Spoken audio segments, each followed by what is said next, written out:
देश की मजबूरी है, देश की मजबूरी है, देश को बचाना है, देश को बचाना है। बहुजन समाज पार्टी जिंदाबाद, जिंदाबाद, जिंदाबाद। बहुजन समाज पार्टी जिंदाबाद, जिंदाबाद, जिंदाबाद। बहुजन समाज पार्टी जिंदाबाद, जिंदाबाद, जिंदाबाद। बहुजन समाज पार्टी जिंदाबाद, जिंदाबाद, जिंदाबाद। आदरणीय भाई कुमारी मायावती जी जिंदाबाद, जिंदाबाद, जिंदाबाद। आदरणीय भाई कुमारी मायावती जी जिंदाबाद, जिंदाबाद, जिंदाबाद। बाबा साहेब अमर रहे, बाबा साहेब अमर रहे, मानव कांशी राम जी अमर रहे, मानव कांशी राम जी अमर रहे। सर्वजन के सम्मान में बीएसपी की क्या पहचान, बीएसपी की क्या पहचान। बहन जी आप संघर्ष करो, बहन जी आप संघर्ष करो, बहन जी आप आगे बढ़ो, बहन जी आप आगे बढ़ो। महापुरुषों के सम्मान में, महापुरुषों के सम्मान में, महापुरुषों के सम्मान में बीएसपी मैदान में। देश की मजबूरी है, बहन जी जरूरी है, देश की मजबूरी है, बहन जी जरूरी है। पार्टी के सभी छोटे बड़े पदाधिकारी एवं कार्यकर्तागण, आज आप लोग देश में व यहाँ आपके महाराष्ट्र प्रदेश में भी लोकसभा के लिए हो रहे आम चुनाव में आपके नागपुर लोकसभा व इस आंधी तूफान आया हुआ था, बरसात आई हुई थी, आप लोग घबरा रहे थे कल लोग कैसे इधर आ पाएंगे, लेकिन कुदरत ने आपकी मदद की और आज मौसम काफी हद तक अच्छा रहा और आप लोग आज बड़ी तादाद में मुझे सुनने के लिए आए हैं। वैसे आप लोगों को ये मालूम है कि हमारी पार्टी ये चुनाव कांग्रेस, बीजेपी व अन्य किसी भी विरोधी पार्टी के साथ मिलकर नहीं बल्कि अकेले ही, खासकर यहाँ अपने गरीबों, मजदूरों, दलितों, आदिवासियों, पिछड़े वर्गों, मुस्लिम व अन्य अक़लियतों के बलबूते पर ही ये चुनाव लड़ रही है। और इनमें से पार्टी से जुड़े ये लोग अपनी पार्टी के उम्मीदवारों को जिताने में पूरे जी जान से लगे हुए हैं। हालांकि आज आपके यहाँ इकट्ठा हुई अपार भीड़, खराब मौसम होने के बावजूद भी यहाँ इकट्ठा हुई अपार भीड़, वह भीड़ के जबरदस्त जोश को भी देखकर अब मुझे ये काफी हद तक भरोसा हो गया है कि इस बार आप लोग इस चुनाव में यहाँ अपने प्रदेश से अपनी पार्टी का बेहतर रिजल्ट जरूर लाएंगे। इसके लिए अब मैं आप लोगों का ध्यान कुछ जरूरी बातों की तरफ दिलाना चाहती हूँ और इस संबंध में मैं विशेषकर कांग्रेस, बीजेपी व इनके अन्य सभी सहयोगी पार्टियों के बारे में ये कहना चाहूँगी कि आज़ादी के बाद शुरू में केंद्र व देश के अधिकांश राज्यों में भी ज़्यादातर सत्ता यहाँ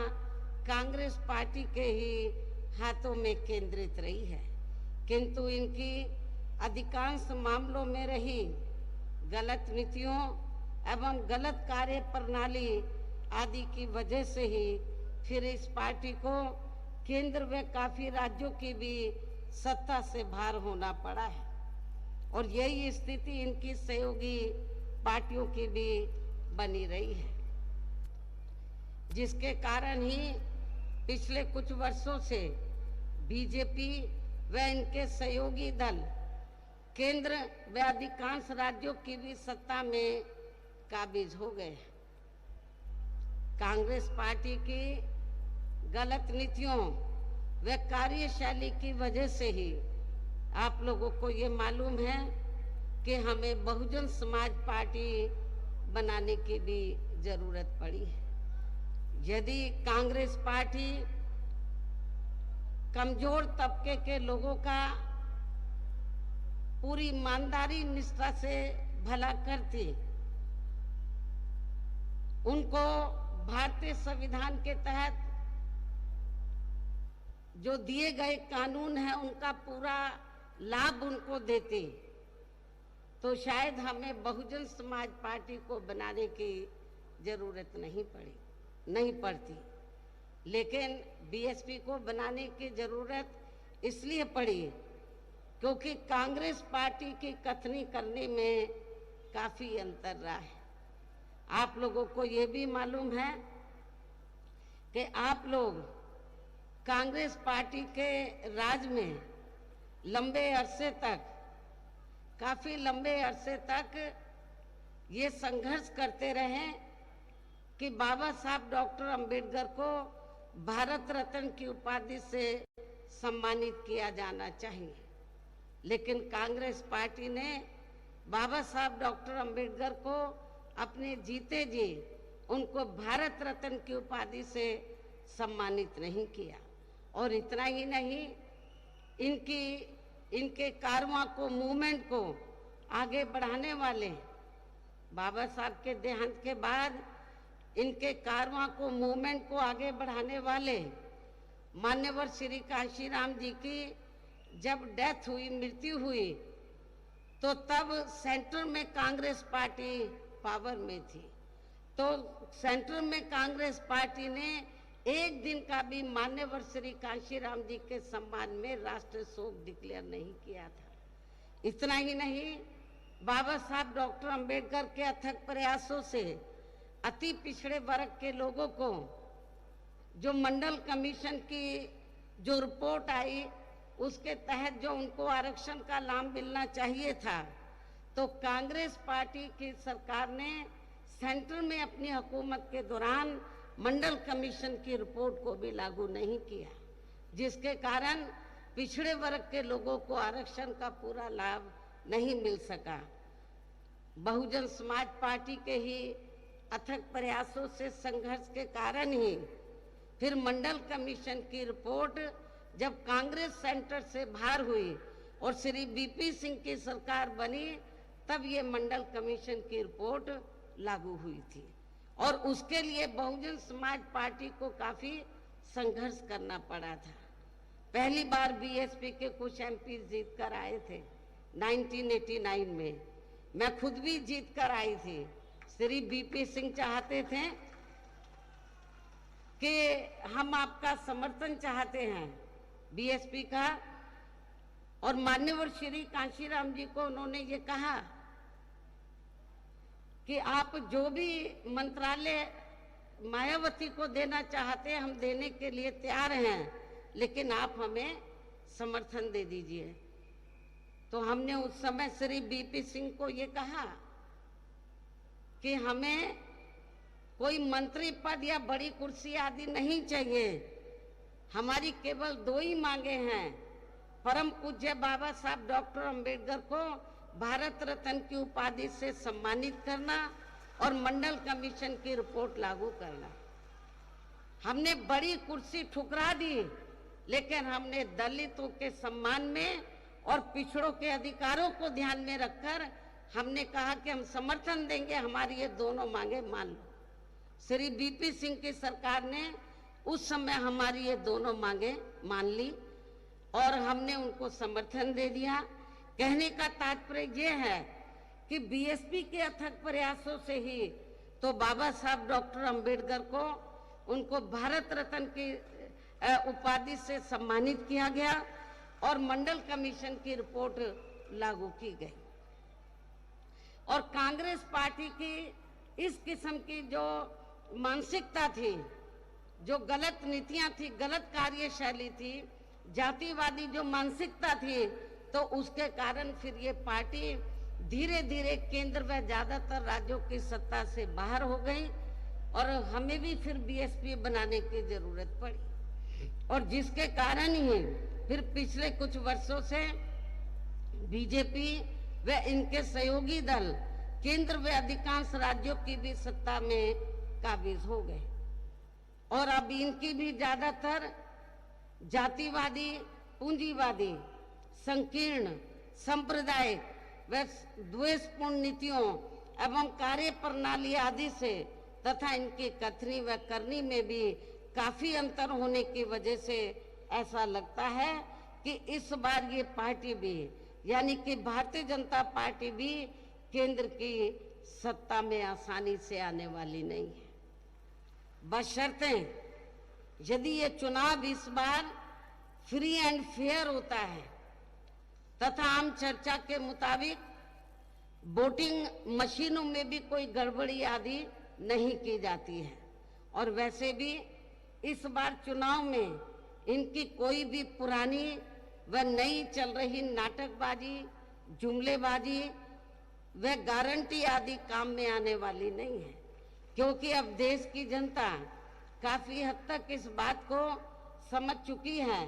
कि इनकी पार्टी ने अब तक देश के विशेषकर गरीबों, कमजोर तबकों, मध्यम वर्गीय एवं अन्य मेहनतकश लोगों को जो इन्हें अच्छे दिन दिखाने के असंख्य प्रलोभन भरे वायदे किए हैं तथा इनको हवाई व कागजी गारंटी भी काफी दी है, तो उनका जमीनी हकीकत में अभी तक भी इन्होंने लगभग 1/4 हिस्सा भी कार्य पूरा नहीं किया है, बल्कि इसके स्थान पर इनका ज्यादातर समय व ताकत भी यहाँ इनके अपने चहेते रहे बड़े बड़े पूंजीपतियों एवं धन्ना सेठों को ही ज्यादा से ज्यादा मालामाल व धनवान आदि बनाने में ही तथा इन्हें हर स्तर पर छूट देने व बचाने में ही लगी रही है, जिनके अधिकांश आर्थिक सहयोग से ही ये पार्टी व अन्य पार्टियां भी अपना संगठन चलाती हैं तथा चुनाव आदि भी लड़ाती हैं, जिसका काफी हद तक खुलासा माननीय सुप्रीम कोर्ट की सख्ती से बॉन्ड की आई रिपोर्ट से भी हो जाता है तथा जिसमें यानी कि बॉन्ड के जरिए धनवानों से पैसा लेने का अपनी पार्टी के बारे में कहीं पर भी कोई जिक्र नहीं है। हमारी पार्टी ने एक भी पैसा बॉन्ड के जरिए किसी भी पूंजीपति और धन्ना सेठ से नहीं लिया है। इसके साथ ही कांग्रेस पार्टी की तरह ही बीजेपी ने भी केंद्र की तमाम सरकारी जांच एजेंसियों का ज्यादातर राजनीतिकरण ही कर दिया है, जिसकी देश में यह आम चर्चा भी है। इसके अलावा देश के किसान वर्ग भी वर्तमान बीजेपी की सरकार में शुरू से ही अपनी विभिन्न समस्याओं को लेकर काफी ज्यादा दुखी व परेशान रहे हैं और अभी भी है, जबकि यूपी में 4 बार हमारी पार्टी की रही सरकार ने इनके हितों का भी हर स्तर पर विशेष ध्यान रखा है। इतना ही नहीं बल्कि केंद्र में पूर्व की रही कांग्रेसी सरकार की तरह ही वर्तमान भाजपा सरकार में भी इनकी जातिवादी, हीन, सांप्रदायिक एवं पूंजीवादी सोच व नीतियों के चलते ही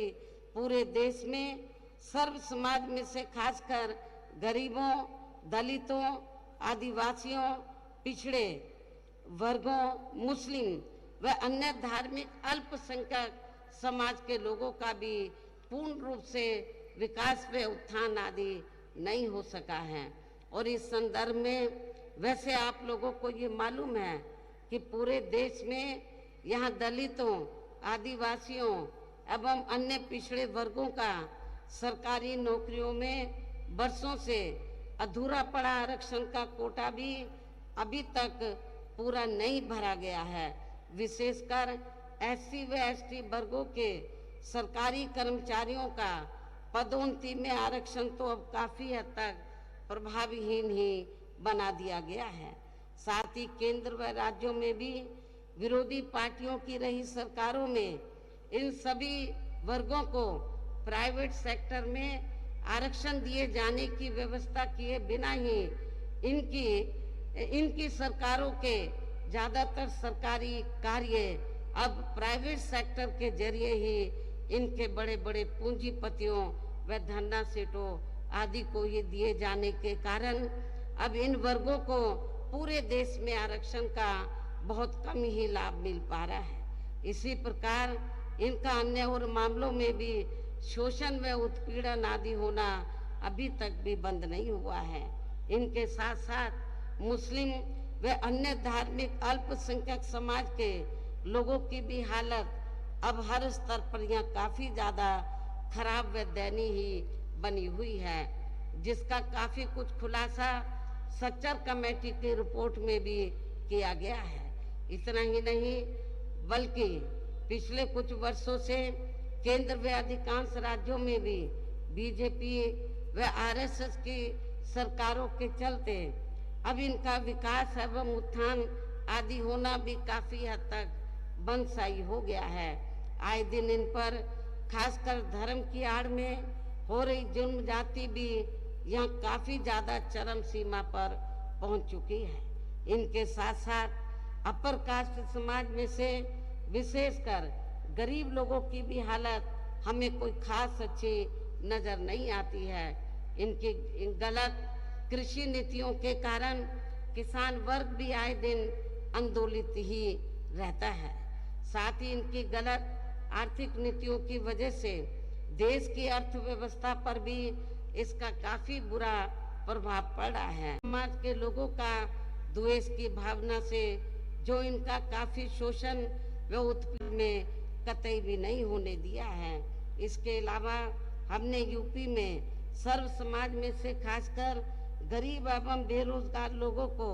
अपने पैरों पर खड़ा करने के लिए अनेकों ठोस कदम उठाए हैं। ज्योतिबा फूले, श्री छत्रपति शाहू जी महाराज, श्री नारायण गुरु, बाबा साहब डॉक्टर भीमराव अंबेडकर एवं मान्यवर श्री कांशीराम जी आदि का अधूरा रहा सपना जरूर साकार हो सकता है, जिनको यूपी में हमारी पार्टी की रही सरकार द्वारा हर स्तर पर पूरा आदर सम्मान भी दिया गया है। इन्हीं खास बातों के साथ ही अब मेरी आप लोगों से यही पुरजोर अपील है कि हमारी पार्टी ने आपके नागपुर व इससे लगी अन्य लोकसभा की सीटों से भी अर्थात पूरे महाराष्ट्र से जिनको भी चुनाव के मैदान में उतारा है, जो यहाँ आपके सामने मंच पर मौजूद भी हैं, तो उन्हें आपको जरूर कामयाब बनाना है। जिनको कामयाब बनाने के लिए यहाँ सेंटर एवं स्टेट के कोऑर्डिनेटर तथा स्टेट अध्यक्ष एवं आपके महाराष्ट्र स्टेट के अध्यक्ष व स्टेट की पूरी कमेटी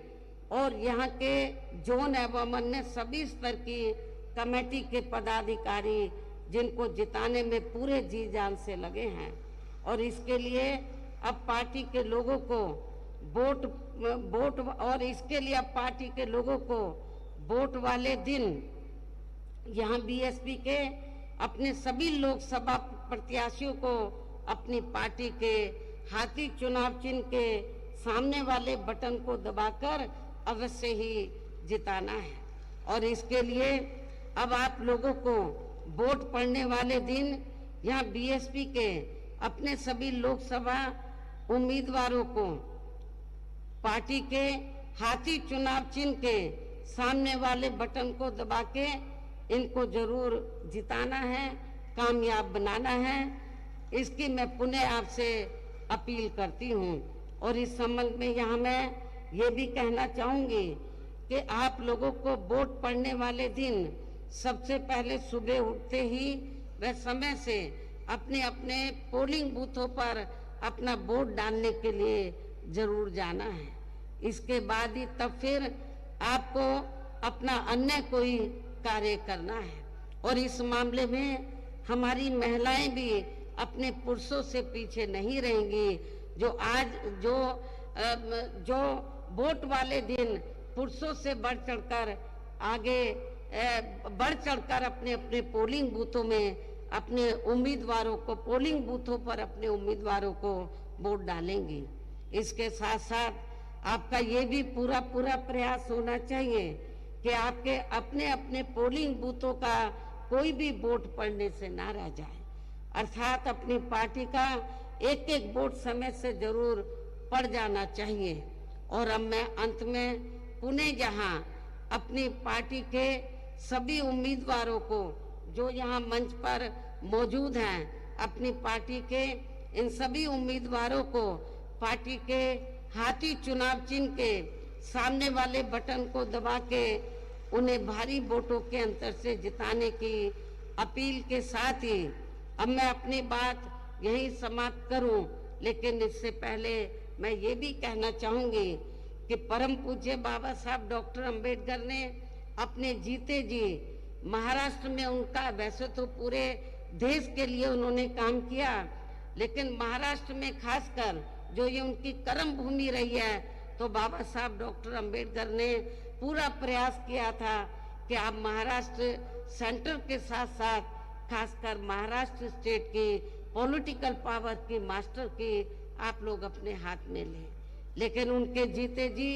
आप लोग इसमें कामयाब नहीं हो सके। उनके देहांत के बाद फिर इनके कारवां को, अधूरे पड़े कारवां को मान्यवर श्री कांशीराम जी ने तो मंजिल तक पहुंचाने का पूरा अथक प्रयास किया। इत्तेफाक से मान्यवर श्री कांशीराम जी की ये भी महाराष्ट्र की कर्म भूमि रही। उन्होंने पूना से इस मूवमेंट को शुरू किया, पूरे महाराष्ट्र में लेकर गए, पूरे देश में लेकर गए, बहुत मेहनत की उन्होंने, लेकिन उनके जीते जी आप लोगों ने उनको निराश ही रखा। बाबा साहब को भी निराश किया, मान्यवर श्री कांशीराम जी को भी निराश किया। अब दोनों हमारे बीच में नहीं है। मेरे आप लोगों से पुरजोर अपील है कि यदि आप लोग वास्तव में परम पूज्य बाबा साहब डॉक्टर भीमराव अंबेडकर और मान्यवर श्री कांशीराम जी के आप सच्चे अनुयायी हैं, तो जो गलतियां अभी तक आप लोगों ने की हैं उसमें सुधार लाकर आप लोग उनके अधूरे पड़े कारवां को जरूर आप लोग पूरा करेंगे। अभी मौका मिल रहा है, आप पूरे देश में लोकसभा का आम चुनाव हो रहा है, आपके महाराष्ट्र, जिसके तहत आपके महाराष्ट्र स्टेट में भी हो रहा है। मेरी आप लोगों से पुरजोर अपील है, खास तौर से नागपुर, विदर्भ के लोग ध्यान के बाद तो ये कार्य जो उनकी दिली तमन्ना थी इसको जरूर पूरा करें और इस चुनाव में आप लोग